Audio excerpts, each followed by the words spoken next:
जय गुरु जी। प्यार प्यारे गुरु जी महाराज को मेरा नमस्कार। संगत जी, गुरु जी ने मुझे अपने सत्संग दिव्यता का प्रकाश में से फिर कुछ सत्संगों के अंश कहने की आज्ञा दी है। अगर मुझसे कुछ भी त्रुटि हो जाए तो क्षमा कीजिएगा। आंटी नीरू भारद्वाज दिल्ली के द्वारा कहे गए सत्संग। घर पर बिना मूल्य के पिज़्ज़ा। 14 अगस्त को स्वतंत्रता दिवस के अवसर पर डोमिनो कंपनी ने एक पिज़्ज़ा के साथ एक पिज़्ज़ा मुफ्त देने की घोषणा करी थी। यह योजना सुनकर मेरी छोटी बेटी पिज़्ज़ा खाने के लिए अति उत्सुक थी, किंतु मैंने उसे बताया कि इस महीने वह पहले से अधिक हो गए हैं तो कोई पिज़्ज़ा नहीं मिलेगा। उपहास करते हुए उसने कहा, गुरुजी यह अच्छा नहीं है कि आपको पता है कि मुझे पिज़्ज़ा कितना पसंद है। शाम को संगत के कुछ मित्र घर पर रात्रि भोजन के लिए आ रहे थे। मैंने भोजन बना लिया था, किंतु जब वह आए तो उन्होंने कहा कि बच्चों को पिज़्ज़ा पसंद है, इसलिए उन्होंने पहले से ही 2 बड़े पिज़्ज़ा यहाँ पर आने का प्रबंध कर दिया है। उनको मुफ्त पिज़्ज़ा वाली योजना का पता नहीं था। जब पिज़्ज़ा आए तो मुफ्त पिज़्ज़ा नहीं आए थे। पिज़्ज़ा लाने वाले वह पिज़्ज़ा छोड़कर शेष 2 पिज़्ज़ा लेने के लिए गया। इस अवधि में जब हमने पिज़्ज़ा खोले तो उनमें से एक मांसाहारी था। आदेश में शाकाहारी पिज़्ज़ा भेजने के लिए कहा गया था। हमने डोमिनो में फ़ोन किया और तो उन्होंने क्षमा याचना करी और कहा कि वह गलती सुधार देंगे। इस बीच जब पिज़्ज़ा पहुंचाने वाला घर आया तो उनमें से एक ही शाकाहारी था। अब जब हमारे यहाँ आए हैं मित्रों को क्रोध आ गया तो उन्होंने सीधे प्रबंधक से फ़ोन पर बात की। कुछ देर में वह प्रबंधक हमारे घर पर अपने सहकर्मियों के साथ आए और बहुत लज्जित हुए। उन्होंने कहा, हम आप जब चाहें 4 पिज़्ज़ा मुफ्त ले जा सकते हैं, क्योंकि बड़े पिज़्ज़ा एक साथ खाना कठिन है। हमें प्रातः नाश्ते में भी पिज़्ज़ा खाए। अगले कुछ माह तक हम मुफ्त पिज़्ज़ा खाते रहे। मेरे पति को स्थिर नौकरी।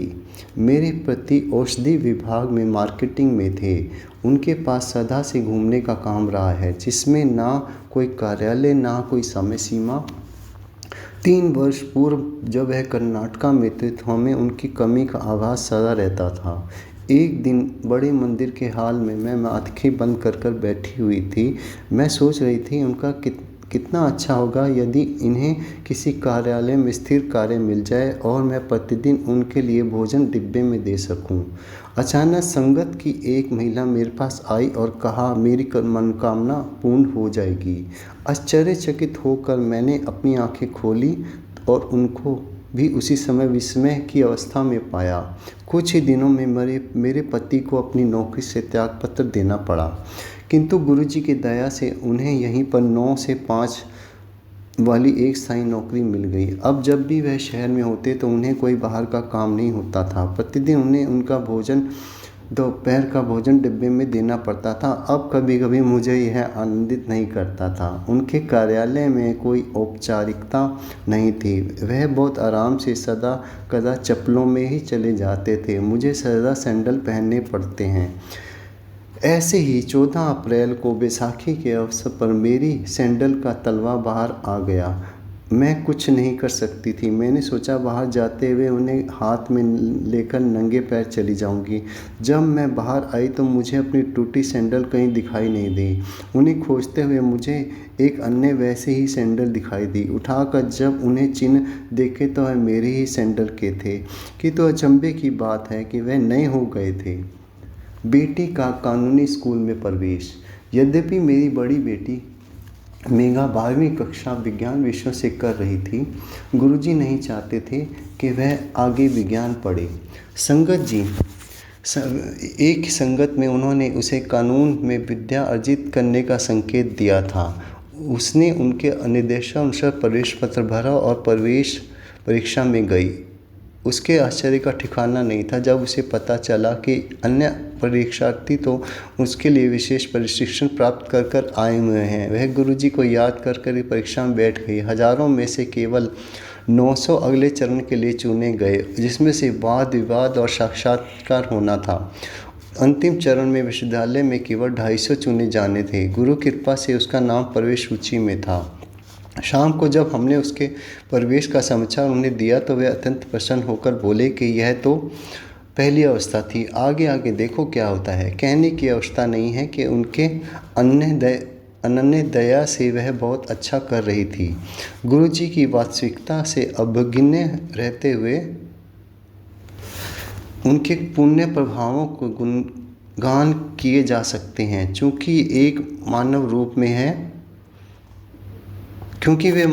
हैं। हम उनको अलौकिक प्रतिभाओं से परिपूर्ण महापुरुष के रूप में देखते हैं, पर वह इस पृथ्वी के समस्त वासियों से भिन्न हैं। वह तो शिव समान अनूठे हैं। शिव गुरुजी हैं और गुरुजी शिव हैं।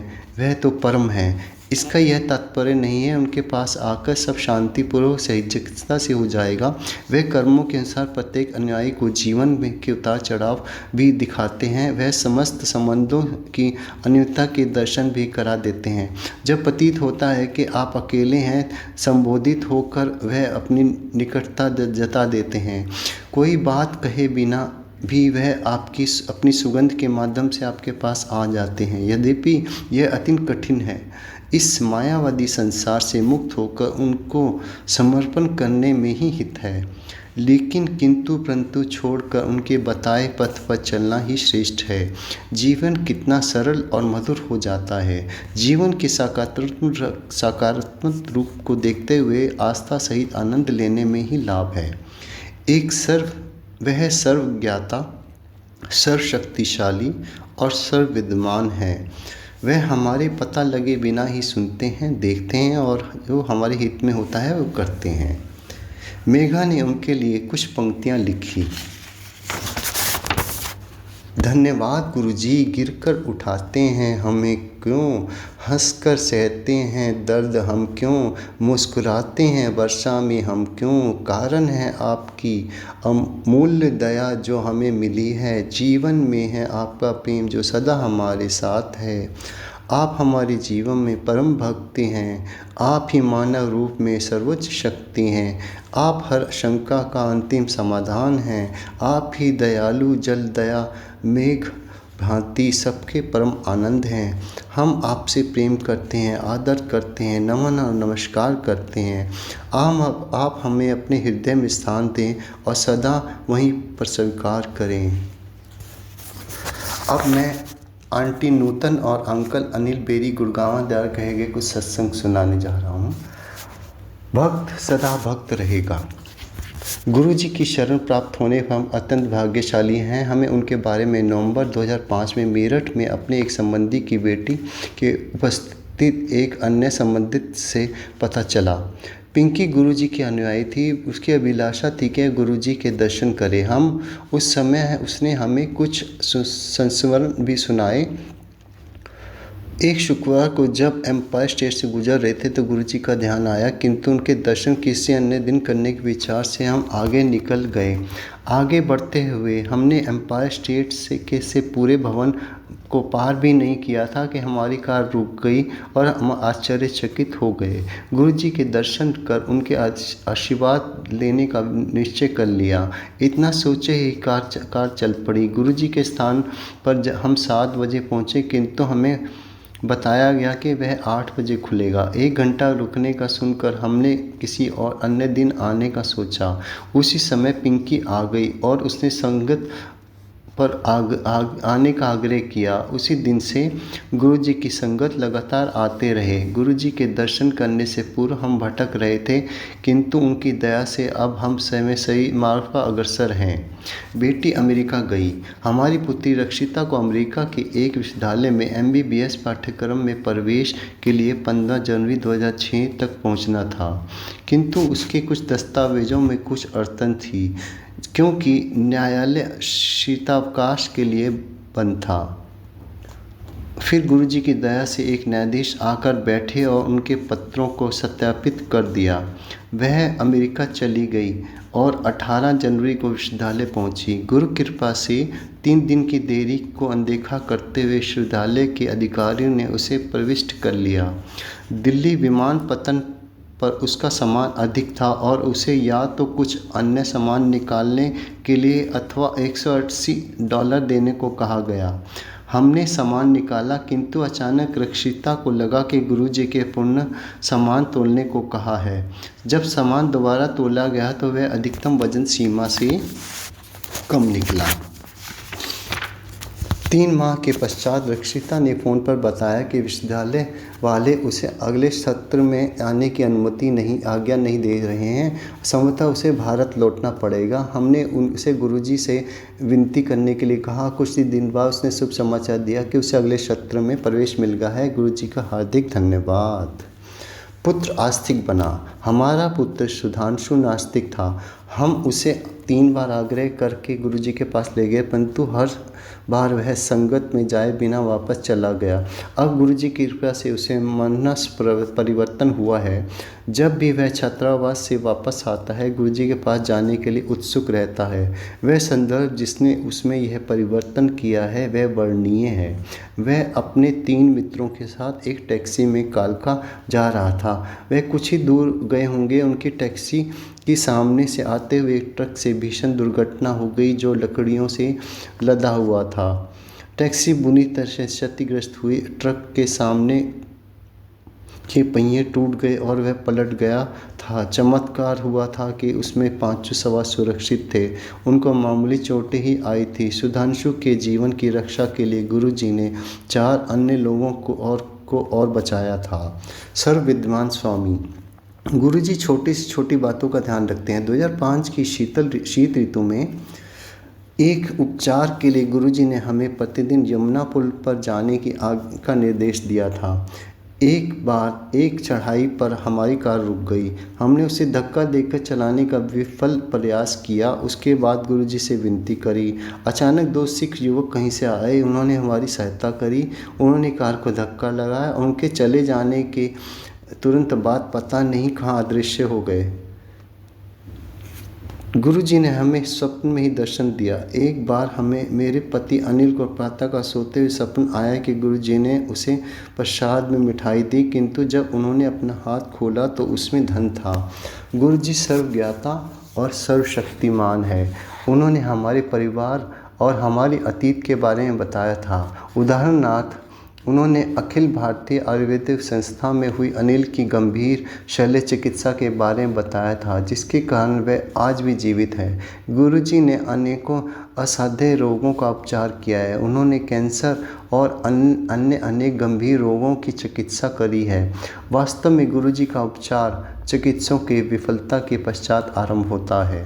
गुरुजी की शरण में आने पर स्वाभिमान को नष्ट कर देना चाहिए। उनकी संगत में आए प्रत्येक व्यक्ति को उनके दर्शन के संपूर्ण फल प्राप्त करने के लिए धैर्य के साथ स्वच्छ मन, स्वच्छ हृदय और पूर्ण आस्था अनिवार्य है।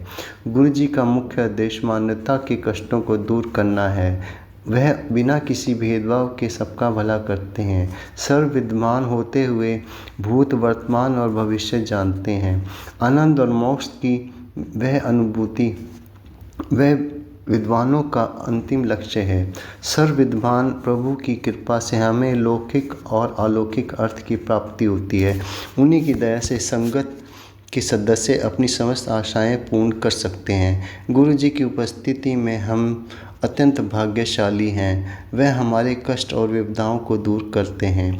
कहते हैं कि जिस भक्त पर आप कृपा करेंगे नष्ट नहीं हो सकता। ओम नमः शिवाय। शिव जी सदा सहाय। ओम नमः शिवाय। गुरु जी सदा सहाय। जय गुरु जी। शुक्राना गुरु जी। श्रद्धा से अनुग्रह। 1999 में मेरे पति कर्नल देवेंद्र सिंह, जो दिल्ली में कार्यरत थे, को पंचकुला निवासी एक मित्र ने गुरु जी के बारे में बताया। हम उनके आशीर्वाद प्राप्त करने से अपने को रोक नहीं पाए और शीघ्र ही अंपायर स्टेट पहुंच गए। उस समय हमें अनेक समस्याएं थी। मेरे पति के दोनों गुर्दे प्रत्यारोपित हो चुके थे और वह अत्यंत बीमार चल रहे थे।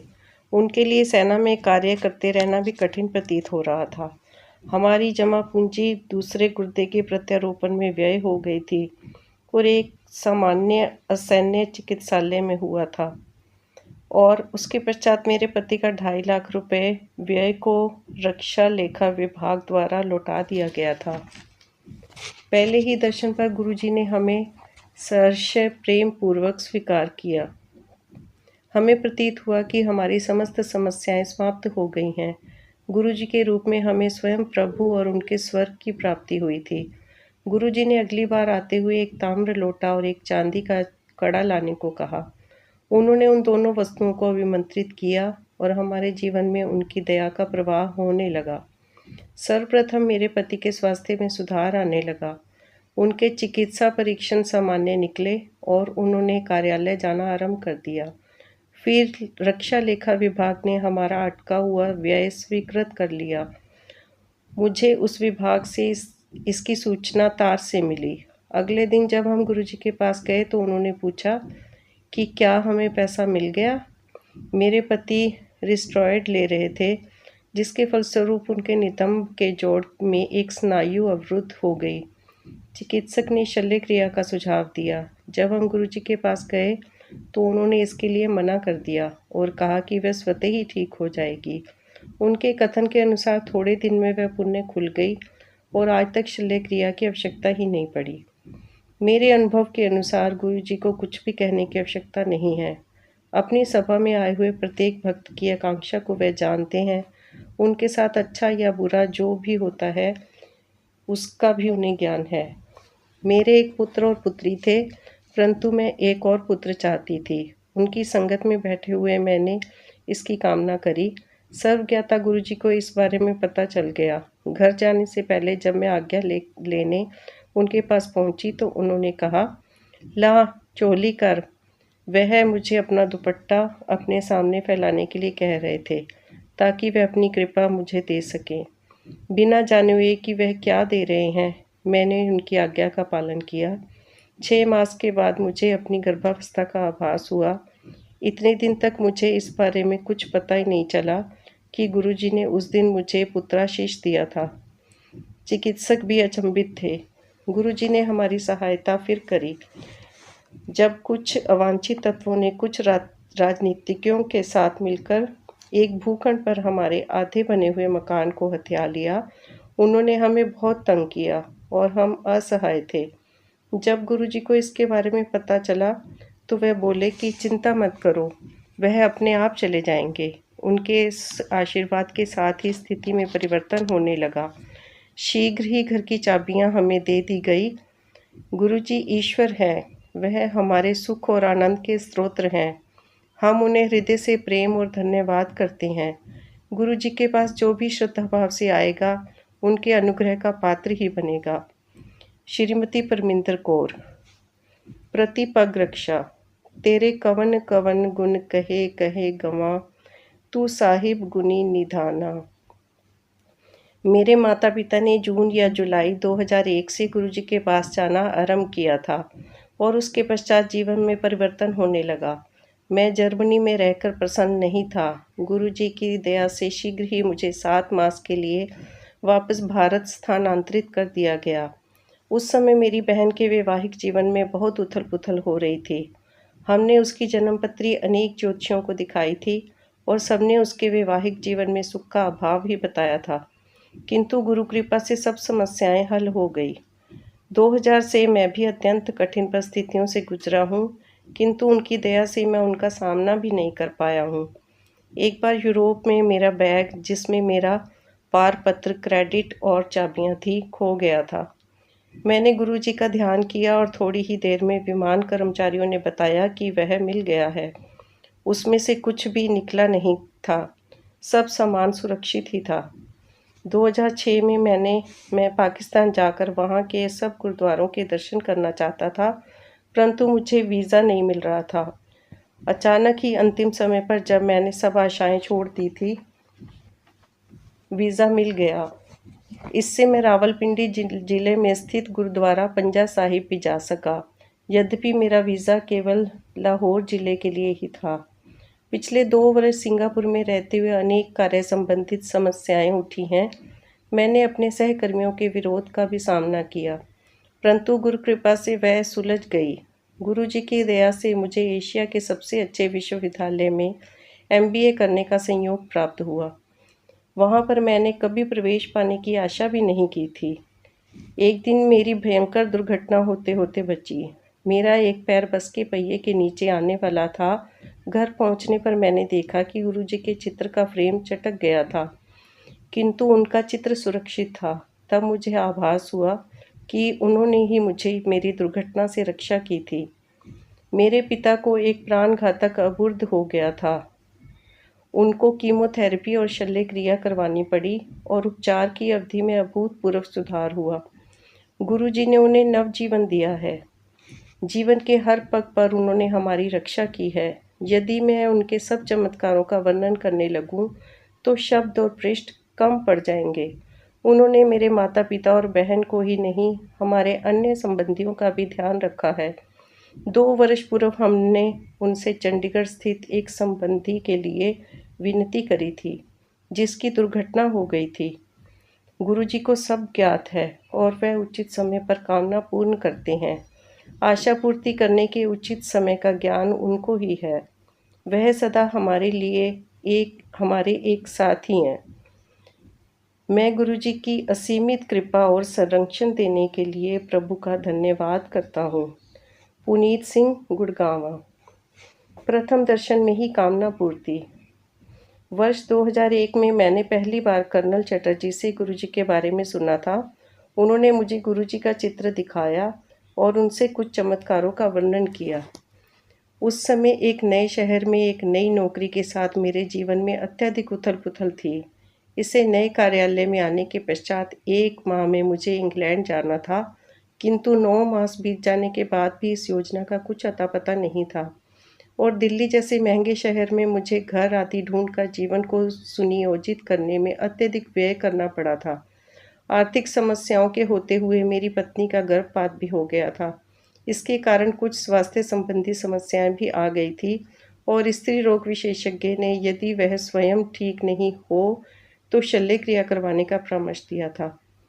जुलाई 2001 में हम एम्पायर स्टेट में गुरुजी के पास पहुंचे, परंतु उनके जालंधर चले जाने को सुनकर अत्यंत निराश होकर लौट आए। बाद में उसी मास में हमें गुरुजी के प्रथम दर्शन का सौभाग्य प्राप्त हुआ।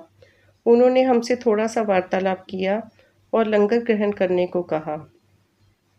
उन दिनों गुरुजी के चयन अनुसार ही कुछ भक्तों को लंगर दिया जाता था। घर लौटने पर हमें अभूतपूर्व कृपा का आभास हुआ और एक लंबे अंतराल के बाद हम शांति से सो पाए। उस दिन से हमारे जीवन में परिवर्तन आने लगा।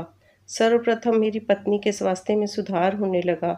कुछ मास में ही मुझे पहली बार विदेश भेजा गया और अपने कार्य में भव्य सफलता मिलने के थोड़े समय के बाद ही मुझे लंबी अवधि के लिए पुण्य विदेश में नियुक्त किया।